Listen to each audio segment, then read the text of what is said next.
نوجوان یہاں پہ جو UMT میں پڑھتے ہیں ان کے لیے تو بہت ہی مشکل زندگی ہے کہ لڑکے لڑکیاں اکٹھے،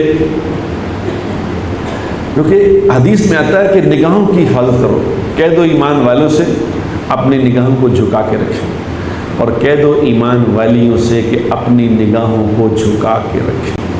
اس دن رات کو میں نے یہاں بات کی تھی، میں نے کہا یار پتہ نہیں برا بنائیں یا اچھا بنائیں، میں کیا کروں، مجھے تو کرنا ہے، مجھے تو کرنی ہے بات، کیونکہ جو نگاہوں کی حفاظت نہیں کرے گا، میرے یہ بات غور سے سن لو، یہ نماز ٹھیک پڑھ سکتا ہی نہیں، اس کی نماز ٹھیک ہو سکتی ہی نہیں، ختم، یہ نہیں ہو رہی چیز، 0.01% بھی چانس نہیں اس کی نماز ٹھیک ہو جائے، یہ پاسبل ہی نہیں۔ میں کیا کروں، اب کچھ کروں، اللہ نے بنایا، میں کیا کروں؟ ایک صحابی کا حضور نے ہاتھ کاٹنے کا حکم دیا، جب اس کا ہاتھ کٹ رہا تھا آپ رو رہے تھے، کسی نے کہا یا رسول اللہ کیوں رو رہے؟ کہا میرے امتی کا ہاتھ کٹ کے میں رو نا۔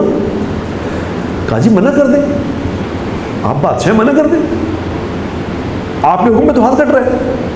آپ نے فرمایا اس کا مفہوم اللہ کے بندے، اللہ کے حکم پہ میں اپنا حکم لے ہوں، تو اللہ نے کہا میں کیا کروں، میں کیا کر سکتا ہوں، لیکن مجھے تکلیف ہو رہی ہے، لیکن میں اللہ کا حکم بدل تو نہیں سکتا۔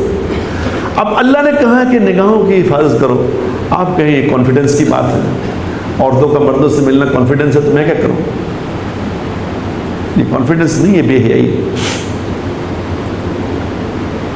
نگاہوں کی حفاظت کرنے دو نا، عمل دیکھو، عمل چھوٹا سا ہے، اجر دیکھو، عمل اتنا ہے کہ کسی غیر محرم پہ نظر پڑے تو نظر نیچی کر لو، تو حضور نے فرمایا پچھلے سارے گناہ معاف، سارے گناہ معاف۔ نگاہ جھکانے پہ کیا عمل کیا جی بتاؤ،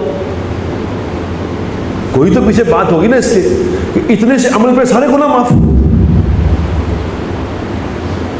اور اگلی بات سنو، اللہ تبارک و تعالیٰ انسٹنٹ، فوری طور پہ دل کے اندر ایک ایمان کی لہر پیدا فرمائیں گے جو محسوس ہوگی، کر کے دیکھ لو، ایمان کی ایک لہر اندر اٹھے گی جو محسوس ہوگی، کر کے دیکھ لو۔